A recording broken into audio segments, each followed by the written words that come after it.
पहले ये कार्य आरंभ किया गया। जिस तरीके से जो घटना प्रयागराज में जो आपके साथ घटी थी, तो क्या आपने योगी जी को क्षमा कर दिया है या नहीं? बात यह है कि क्षमा करने का प्रश्न ही अभी आया नहीं। क्षमा कब किया जाता है? जब क्षमा करने के लिए कोई कहे कि हमें क्षमा कर दिया जाए, हमें अपनी गलती का एहसास है। अभी तो उन्होंने ये सब कुछ कहा ही नहीं। जहां तक हमारा व्यक्तिगत प्रश्न है, एक सन्यासी होने के नाते हम किसी को दोषी नहीं मानते, हम तो क्षमाशील ही हैं। लेकिन हमारे आंखों के सामने जिन भटकों को, जिन वृद्धों को, जिन सन्यासियों को, जिन महात्माओं को, जिन महिलाओं को मारा पीटा गया, सनातन धर्म के प्रतीकों को जिस तरह से रौंदा गया, उसके लिए कैसे क्षमा की जा सकती है, और वो भी बिना मांगे? तो एक तरीके से देखा जाए कि पश्चिम बंगाल, असम, वहां पर चुनाव हुआ है, ये तो होता ही रहता है, कोई हारता है कोई जीतता है, इससे कोई लेना देना नहीं है हम लोगों का। लेकिन हिंसा, वो भी जब केंद्रीय बल वहां पर बड़े पैमाने पर मौजूद हैं, उसके बाद भी अगर वहां पर निरंतर हिंसा हो रही है, तो दो ही कारण हो सकते हैं। या तो पुलिस में इतना बल ना हो कि वो रोक सके, या वो जानबूझ के करने दे रही हो। तो ये तो मानने का कोई कारण नहीं है कि पुलिस के पास। हमारी नज़र में दोनों एक बराबर हैं। जब अखिलेश यादव मुख्यमंत्री थे, उनके समय में भी गौ माता की प्राण प्रतिष्ठा की रक्षा नहीं हुई, और अब आदित्यनाथ हैं, उनके समय में भी नहीं हुई। तो इसलिए हमारी दृष्टि में मुख्यमंत्री के रूप में दोनों बराबर हैं। तो आप 2027 में किसको आते हुए देखना चाहेंगे मुख्यमंत्री? हम उसी को देखना चाहेंगे जो शपथ पूर्वक घोषणा करे कि अगर हमको मौका मिला तो जैसे हिंदू के घर की पहली रोटी गाय की होती है, ऐसे ही हमारा पहला काम गौ माता के प्राण और प्रतिष्ठा की रक्षा का होगा। उसी को देंगे। बाकी क्या उत्तर प्रदेश ऐसा है कि उत्तर प्रदेश, हर प्रदेश अपने आप में यूनिक प्रदेश है। उत्तर प्रदेश भी यूनिक है। ये जो चुनाव हुए हैं, इससे एक बड़ा संदेश निकल करके आया है। संदेश ये निकल के आया बंधु कि असम में जो भारतीय जनता पार्टी के मुख्यमंत्री हैं, हेमंता बिस्वा शर्मा जी, उन्होंने आप पत्रकार बंधुओं के प्रश्न में जवाब दिया।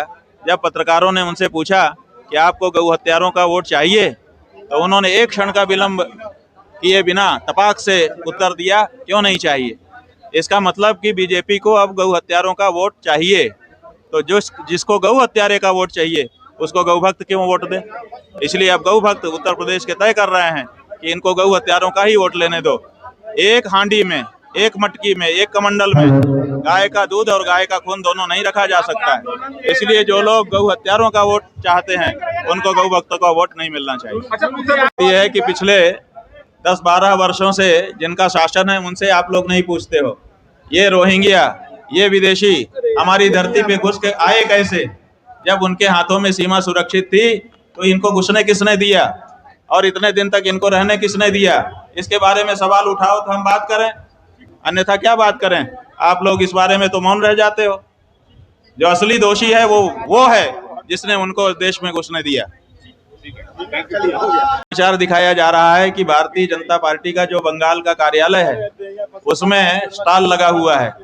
तरह तरह से मछलियों को पकाया गया है, कहीं रसे में पकाया गया है, कहीं सूखा पकाया गया है, कहीं किसी तरह से, और वहां पर मछली का भंडारा हो रहा है भारतीय जनता पार्टी के कार्यालय में, और उसको बाकायदा कवरेज दी जा रही है।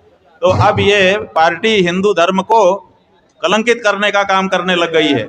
इससे अपेक्षा थी कि ये हिंदू धर्म का मान बढ़ाएगी, लेकिन ये पार्टी जिस तरह से तिलक लगा करके, जिस तरह से गेरुआ फटका पहन करके मछलियां नोच नोच करके खा रही है, और उसका वीडियो बनवा करके सामने कर रही है, जिस तरह से अपने कार्यालय में मछली का भंडारा कर रही है, उससे इसकी छवि जनता के मन में बिल्कुल साफ हो जा रही है।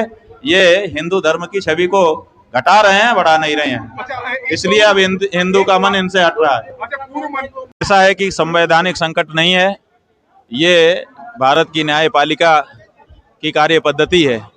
जब महाराष्ट्र में जीती हुई पार्टी बनी हुई सरकार को तोड़ करके उद्धव ठाकरे की सरकार गिराई गई थी, उस समय मुकदमा दाखिल किया गया था सुप्रीम कोर्ट में। सुप्रीम कोर्ट तत्काल निर्णय नहीं कर सका, उद्धव ठाकरे ने इस्तीफा दे दिया, लेकिन मुकदमा चलता रहा। जब मुकदमा चलता रहा तो बाद में कई दिनों के बाद, कई महीनों के बाद फैसला आया, और फैसले में जज ने कहा कि इनके साथ अन्याय हुआ था, सही ढंग से तकनीकी गलत तरीके से सरकार गिराई गई थी। अगर उद्धव ठाकरे ने इस्तीफा ना दिया होता तो हम फिर से उनको रिस्टोर कर देते। ये जो बात सुप्रीम कोर्ट ने कह दी, उसी के आधार पर ममता बनर्जी इस्तीफा नहीं दे रही हैं, क्योंकि उनको कोर्ट में जाना है। तो वो कह रही हैं अगर हम इस्तीफा ही दे देंगे तो कोर्ट से बाद में फैसला आके भी क्या होगा, इसलिए मैं इस्तीफा नहीं दूंगी और इस मुकदमे को लड़ूंगी। जो फैसला आएगा वो होगा, ये उनका मंतव्य है जो बहुत